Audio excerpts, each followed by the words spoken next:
사실 탈원전 에너지 정책에 대해서 문재인 정부 초반에 공론화 조사도 하고 뭐 여러 가지 했습니다만 네. 사실 보수 언론은 이기지 못했어요. 맞습니다. 예, 그리고 어떻게 하면 우리가 이 지구에서 미래 세대에게 지속 가능한 예. 예, 발전이 가능할지 이게 사실 지금 우리 살고 있는 현 세대의 어떤 책임과 책무이기도 한데 네.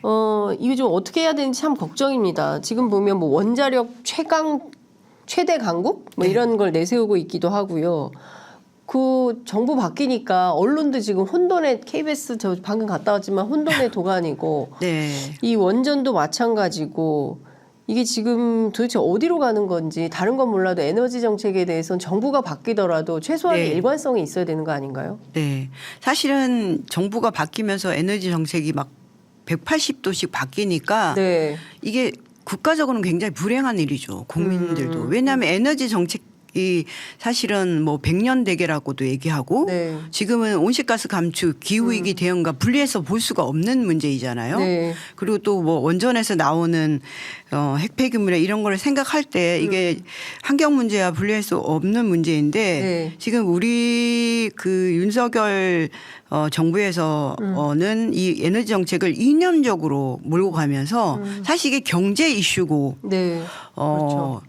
경제 이슈예요. 맞습니다. 예. 경제 이슈인데 이걸 자꾸 이념적으로 몰고 가서 사실 산업계나 이런 쪽에 있는 사람들 얘기 들으면 그쪽도 되게 힘들다고 그래요. 어떤 것 때문에? 왜냐하면 지금 이제 그 기업의 아리백 이거는 예, 예. 글로벌 기업이 가고 있는 세계적인 그냥 표준이잖아요. 네. 그래서 우리나라도 이제 아리백에 가입하고 있는 뭐 삼성전자를 포함해서 많이 늘어나고 있는데 네. 그 한국무역협회 여기에서 이제 아니다. 대한상공회의소가 우리나라 기업을 상대로 아리백 관련해서 그 여론조사 이런 걸 네네. 했는데도 거기서도 지금 이제 기업들 해외 고객사로부터 네. 재생에너지 사용을 우리가 구체적으로 요구받고 있다. 그런데 이제 국내에는 이런 것에 대한 사실은 대응 체계가 굉장히 부족한 상황인 거죠. 네. 그래서 재생에너지도 지금 제대로 못 하고 있고 예를 들면 이제 아리백 기준을 충족하지 못하면 뭐 애플이나 이런 그 글로벌 기업에 납품을 하지 못하는 사태가 발생해서 네. 국내 기업에 그런 이미 피해를 보고 있는 기업이 존재를 하고 있습니다. 그래요? 네. 그리고 무엇보다도 이제 유럽연합이 탄소 국경 제도 법안을 지난 10월에 통과를 시켰어요. 발효는 원래 5월에 됐고. 예. 근데 이거는 뭐냐면 탄소 국경 조정 제도. 예. 그러니까 탄소 국경세를 이제 앞으로 부과하겠다는 건데요. 지금 우리나라의 글로벌 기업들이나 금융권이 이런 거에 촉각을 곤두세워 대응책을 마련하고 있어요. 예를 들면 철강, 시멘트, 알루미늄, 비료, 전기, 수소 이게 다 이제 탄소를 많이 배출하는 품목이잖아요. 네. 이 6개 품목에는 유럽 외의 국가에서 네. 우리나라로 들어오면 탄소 국경세를 부과하겠다. 유럽으로 들어오면. 네. 그런데 이제 지금은 발효가 이제 시행을 하니까 예. 2015년 12월까지는 예. 이 제품 2025년. 그렇죠. 25년 12월까지는 예. 탄소 함유량에 대해서 예. 탄소 배출량을 의무적으로 보고하도록 해요. 그리고 2026년 1월부터는 탄소 국경세를 부과하겠다는 거예요. 무조건. 네. 우리 해당 기업들이 있을 거 아닙니까? 있죠. 유럽으로 가는 물건들 많을 텐데. 왜냐하면 우리나라 이제 대표적으로 철강 같은 경우에는 한국무역협회에 따르면은 예. 지난 3년 동안 한국이 유럽연합에 수출한 철강 제품 평균 수출액이 27억 6,300만 달러인데 우리나라 돈으로 3조 6,700억 원? 예. 총 수출액의 10.2%를 차지해요. 그러니까 네. 그럼요. 그래서 사실 이런데 기후 대응 기금을 철강 산업이 탄소를 줄일 수 있는 이런 거 해야 네, 되는데 네. 그 기금도 줄었어요. 큰일이네 이거 정말 이건 진짜 그 돈이 문제네요. 여기 뭐 종사자들이 있죠, 기업들이 있죠.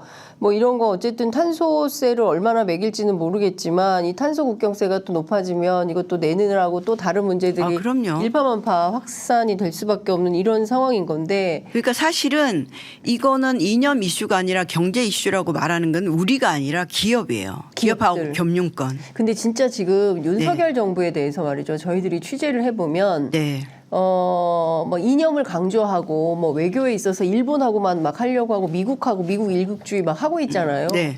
재벌들이 너무 싫어한다는 거예요. 지금 중국하고 저희 세계 그럼요. 최대 시장 전 세계에서 부자들은 다 저 중국이라는 시장에서 진출해서 장사를 하려고 예. 줄을 서서 시진핑을 만나고 있는데 그렇습니다. 우리 1분 만났잖아요. 예. 네. 딱 1분 만나고 지금 뭐 조율 중이라고 하는데 실제로 성사가 될지는 미정인 상태인데 그동안 중국한테 해놓은 말이 있으니 네. 이거 어떻게 하겠습니까? 정말 환경도 문제요, 외교도 문제요, 도처가 문제다 이렇게 볼 수 있을 것 같은데 감사원이 문재인 정부 시절에 산업부가 재생에너지 목표를 무리하게 밀어붙여서 정책 혼선을 초래했다. 이건 또 무슨 말입니까? 감사원 요새 많이 등장합니다. 네. 아니 2015년에 파리협정 이후로 네. 국가 온실가스 감축 목표를 지금 150개 국가 이상이 감축 목표를 수립하고 우리나라도 당연히 온실가스 감축 목표를 수립을 했잖아요. 네네. 그래서 아까 말씀드린 뭐 원전 비중과 재생에너지 목표를 설정을 했는데 이게 현실적으로 불가능한지 알면서도 수립했으니까 문제가 있다. 네. 시정 공고 조치를 한 거예요.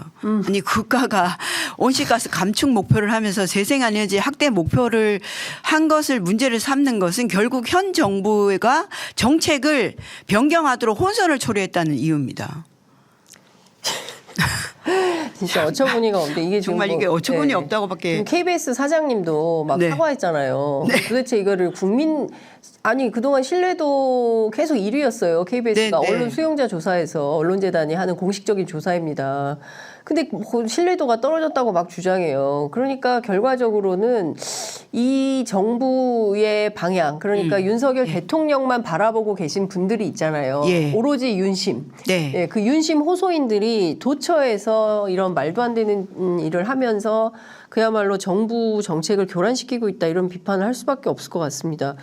근데 온실가스 감축은 해야 된다 이런 입장이라면서 윤석열 정부도. 그렇게 하죠. 그렇게 얘기를 하는데 예.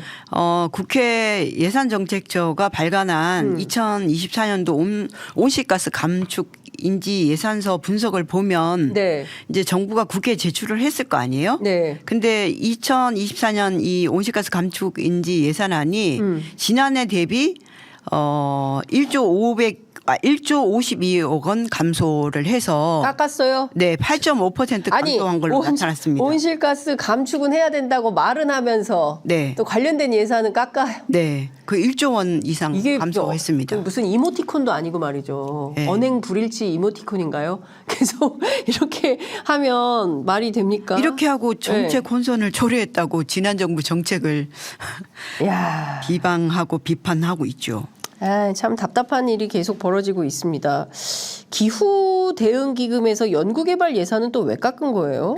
그 우리가 지금 이제 탄소 중립 기본법이 만들어져서 기후 네. 대응 기금을 만들어 가지고 그게 한 아. 2.4조 원 규모로 운영 중에 있거든요. 네. 근데 이제 민주당 이수진 의원이 분석한 자료에 따르면은 기후 대응 연구개발 R&D가 네. 30.5% 삭감이 됐고요.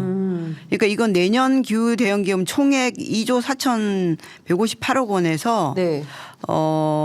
그 대형 기금 자체가 3% 정도 줄어들는데 네. 이 연구개발 R&D는 이 감액분의 10배에 이를 정도로 삭감이 됐다 이런 분석을 해서 발표를 했습니다. 그러니까 사실 아까 말씀하신 대로 네.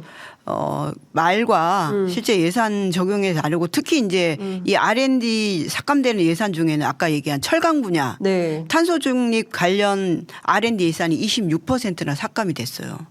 이 유럽연합 탄소 국경세에 대응해가지고 예, 어떻게 지금 할 건지. 준비를 해야 되는데 예. 이 예산이 26%나 삭감된 아니 그런 지금 상황이 얼마 있습니다. 안 남았습니다. 네. 예, 지금 얼마 안 남은 상황인데 몇 년 안 남았잖아요. 2025년이면 예. 오 지방자치 내후년이에요. 그러니까요. 그리고 닥쳤어요. 지금 닥친 문제를 지금 이 올해 예산이 반영이 돼야 내년도부터 준비해서 네, 그렇습니다. 후년도에 네. 대응할 거 아닙니까? 근데 이거 자체가 지금 안 되고 있으면 경기도 같은 경우는 이제 아리백 2030년까지 하겠다고 해서 네. 적극적으로 추진을 하고 있잖아요. 예, 예. 그런데 지방자치단체 신재생 에너지 확대 기반 조정 예산은 또 아예 전액 삭감을 했습니다. 기상기후 분야 R&D 예산 또 왜 깎았어요? 시간이 없지만 이것만 꼭 여쭤봐야 될 것 같습니다. 이거 우원식 의원실이 기상청 예산안을 분석했더니 네. 지금 사실 기상기후 이거 뭐 엄청 심각하잖아요. 예, 그런데 막 더워야 되는데 기상청 R&D 덥고. 예산안이 올해 대비 19.4%가 줄어들었고요. 뭐 기상 연구, 기상 관청 위성 개발, 항공 기상 기술 개발, 태풍 예보 뭐 이런 게 정말 중요한데 네. 이런 예산 15개 항목이 다 삭감이 되었다고 합니다. 민주당이 뭔가 역할을 해야 될 것 같습니다. 지금 보면 해양 생태계 보호 관련된 예산도 삭감됐다고 하고 그래서 시민단체들이 나서서 국회가 예산 복구시켜라 이런 기자회견도 했다는 건데요. 어디로 가는 정부인지 가늠이 안 될 정도의 수준이다. 비판하지 않을 수 없다라는 말씀 좀 드립니다. 오늘 많은 분들께서 댓글 달아주시고 계신데요. 꿈꾸는 소녀님께서 남양주에 사는데 눈이 막 올 것 같아요 하셨어요. 남양주 혹시 출발하실 계획 있으신 분들은 눈 대비 하셔서 움직이셔야 될 것 같습니다. 마음 하나님께서 한수원 네. 고질적인 문제 이것도 좀 궁금하다고 하셔서 다음에 좀 이거 준비해 주시면 좋을 것 같고요. 네. 세금을 눈먼 돈으로만 생각하는 이 정부에 너무 화가 납니다. 라고 하고 소소하게 님께서는 기자들 취재하고 싶어도 검찰 독재 무서워서 못하지요. 꼭 그런 기자만 있는 것은 아닙니다. 예. 쇠고랑 차려고 언론들이 말을 하겠어요? 편의점은 합니다. 예, 저희가 입은 비뚤어져도 말은 똑바로 하려고 편의점 개점했습니다. 그러니까 여러분들 취재 편의점에 구독, 좋아요, 알림 설정 많이 해주시고요. 여러분들이 계신 한 저희가 뭐 취재해놓고 기사 안 쓰거나 비겁하게 뒤로 물러서거나 이런 일은 없다. 이런 말씀 제가 말씀드립니다. 최송아님께서 들어볼수록 너무 모르고 있었고 정답 모르는 정부가 답답합니다. 수고하셨고 고맙습니다 하셨습니다. 오 역시 편의점. 네 편의점은 합니다. 예.